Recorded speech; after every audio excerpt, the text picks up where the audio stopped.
how do I decrease my carb cravings? So, give us a yeah or a hey yeah in the comments if you've ever dealt with carb cravings, especially when you were very first starting the keto diet. So those of you who've been on keto for 3 or more years, just kind of think back to that, and maybe you can kind of start to remember what those carb cravings feel like.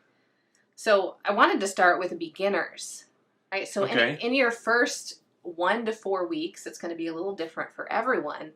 Carb cravings are completely normal. Yeah. It's almost a withdrawal symptom, right? So you can get into how gluten kind of acts as a pleasure center, right, in the brain, and how it causes all this inflammation. We can talk about not just gluten, but some of these other highly processed grains. Just impact. And then you get into sugar and the opioid response of sugar in the brain. So there's all that going on. I mean, back when I was in health coaching school and I did like 30 days no sugar, that was like, it was awful with the withdrawal symptoms and the cravings. So when you pull those things out, your body's got to learn not to have them. So you can look at it kind of as a sign that you're doing something right. Yeah, and early on, it's almost a battle of wills, right? And it should be novel enough in the early phases for you to overcome it, right? With a few tips and tricks, right? So we always like to talk about pattern interruption. You're like, oh, I'm feeling a craving. Like you need to do something different in that moment to take your mind off the thing. So that might be get up, go for a walk, call somebody, have a conversation. Just do something to pattern interrupt so that you can take your mind off of that craving. Yeah. So the other thing that's going on in the beginning is your body's fighting for energy. Right. So, if you're going into ketosis and you're not quite there yet in those first couple of weeks, you've taken your body's main source of energy away. And you haven't really replaced it with anything quite yet because it takes time for our bodies to get really good at making ketones. And using them. Right. I mean, at the beginning, a lot of times those urine strips turn really, really dark simply because we're dumping out all that. What's the compound in urine? Acetone. All the acetone. I was thinking it was different. I was thinking breath was acetone. I was thinking urine was a different. There's only 3 ketones. I know. Okay. Anyhow, another conversation. But it's dumping out ketones because it doesn't know how to use it. And that's why urine strips don't work over the long term.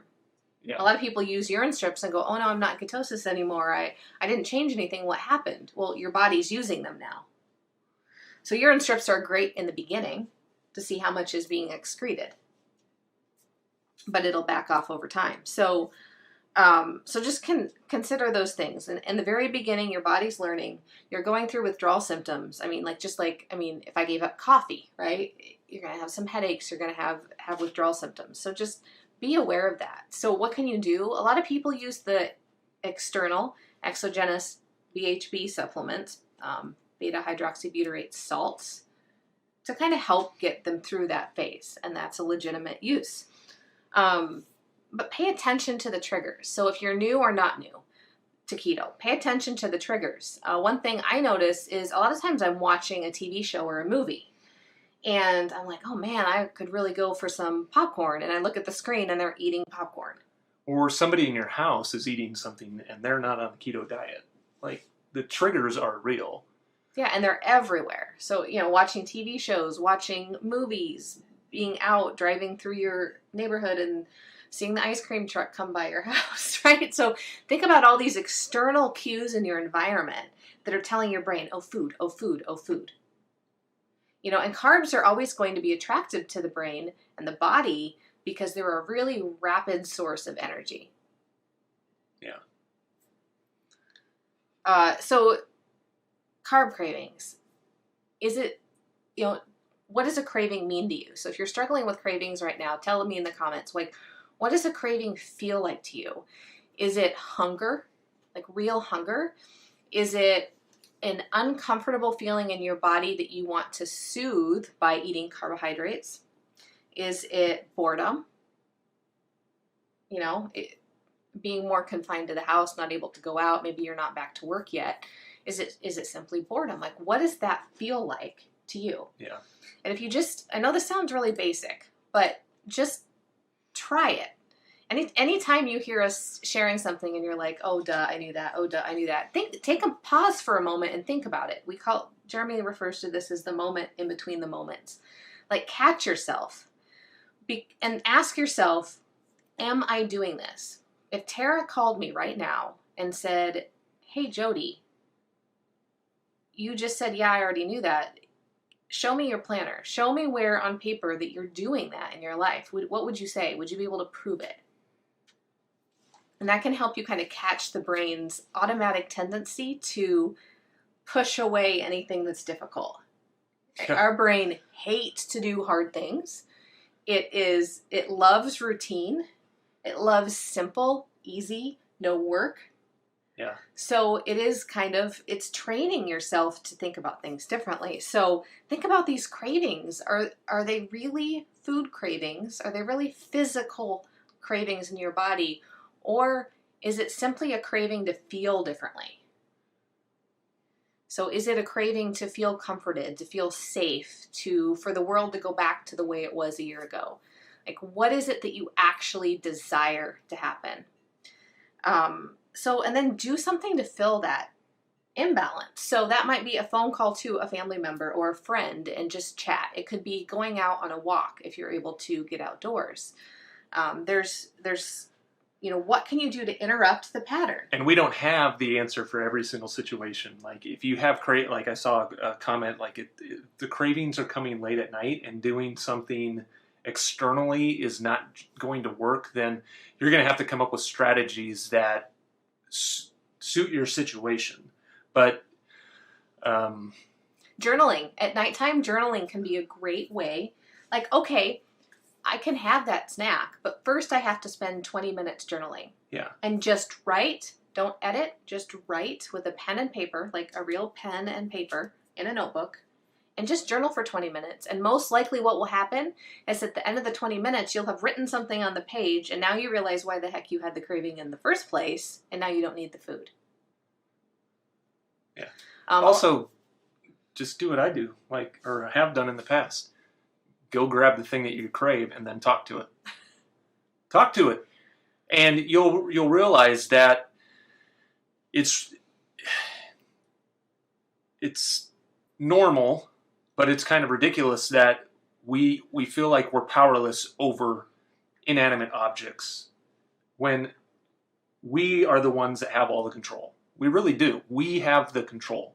It's what we do with it that matters. So if you can, don't let that thing control you. Grab it, talk to it, tell it how much control you have over it, and then put it down and walk away from it. You have to take your agency back. Like, you're the one who's making the decisions to do the things. And so to say, oh, the cravings, I can't get over the cravings, that's because you've decided that you can't. And you're letting that control you now. And before we wrap up this topic, I want to talk about FOMO and the phrase, I deserve.